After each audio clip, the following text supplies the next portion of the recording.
Гар утас бид хэвтээ юм гар утасны бас юм амар донтолттой байгаагаа ер нь анзаараад байгаа байхгүй юм. Ямар ч хэрэггүй юм үзэл ингээл гүйлгээл юм те. Яж яхад мэдээллийн сайтууд маятууд чинь жүжигчин боёо фэнүүдээ хараасан уу энэ гэл гарчиг марчигтэй те. Хүшээ яна энэ боёо яатсан мэ гэл дараа л оронгод жүжигчин боёо фэнүүдээ хараагаагүй байна гэж байгаа байхгүй зүгээр.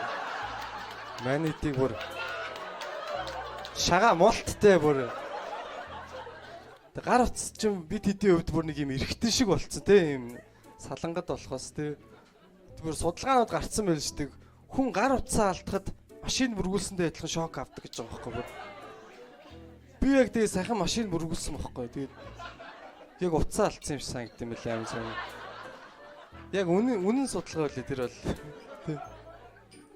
би бүр тэгтээ амар бүр байж болох бүр хамгийн муу машин мөргүүлтээр мөргүүлсэн болдчихсэн охинтойгоо хамт мөргүүлсэн гэдэг та бүр ёо тэр бол үнэхээр харж чадахгүй бантаад хэсэг хөвтөд баг. Тэгэл за харъя да гэл арай гэл харсан чи хөвтцэн ингээ хумсаа шалгаа гэж дээ ямарсан.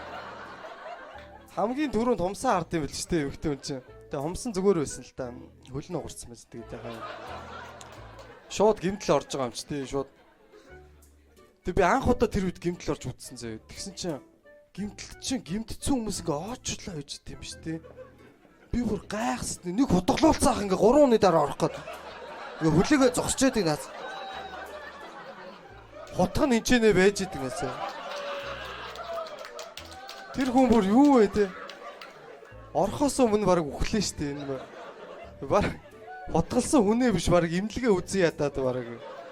Нэг бүсээ одоо гимтцэн хүмүүсээ нэг суулгаад номер өгөө дуудд юм уу яад тийм те 365 дугаар дэвшлүүлэгч энэ төр гэдэг нэг чихгүй ах очиж мачаал те баг айгүй хэц тэр асуудлыг бас шийдэхгүй болохгүй юм билээ хамгийн урд нэг толгойн гимтцээх ингээ орж эмч толгоогоо боолгуулсан гарч ичсэн за буцчихч бистакотыг алнаа ашиг шиг дээ мөр за баярлалаа те хосоо байлаа